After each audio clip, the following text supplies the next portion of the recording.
Hello and welcome to this introduction to a 14-part overview series about creating a high-res 3D asset as it might be used on a feature film production in Maya.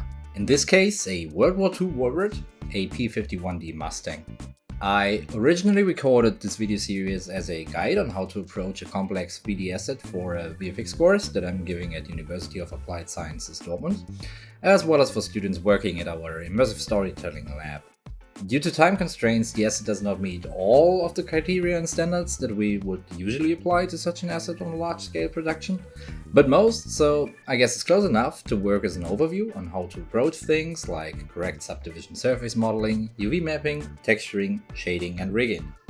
I usually try to give an easy-to-understand tutorial example within a chapter as a general concept that I've used, and then take a look on how I approach the same thing on the actual final asset and share some thoughts on it.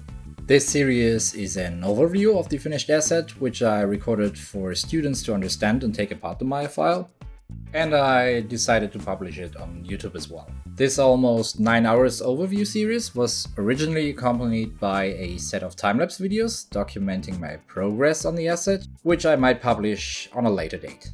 Although this is a Maya series, this is mainly about general concepts, so users of other software packages are very welcome to watch as well.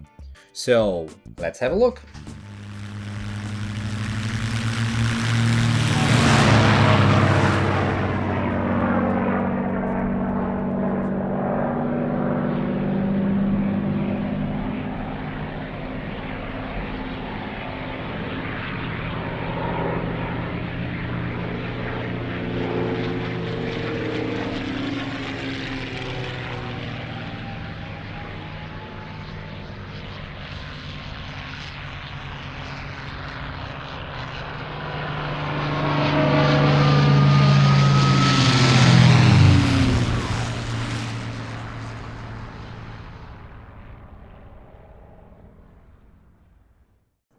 So, this is the P-51 Maya file right after it's opened up, and I'm going to walk you through the different aspects of it.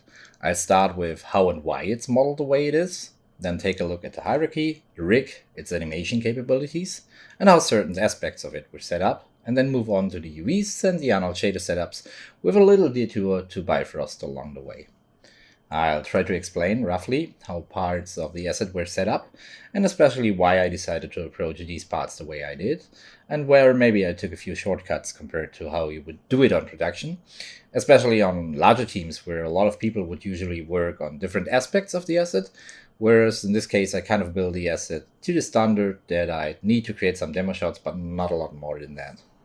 So usually you would also have different versions of the asset for maybe destruction purposes and the like, but that would certainly be outside the scope of this overview.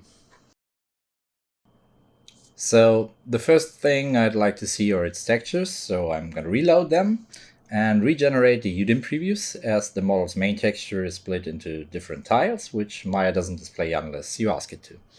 So now its viewport shaders actually display the texture, so we have a better understanding on how the asset would look rendered. But of course, there are very simple preview shaders, as Maya cannot display the actual renderable Arnold shaders in the viewport. So we'll start our little exploration of the mesh by switching off everything we've just turned on and display its wireframe unshaded. The majority of the time-lapse videos I captured cover the modeling aspect of the asset, so I'll just skim over some important aspects on why it's modeled the way it is. So let's get started.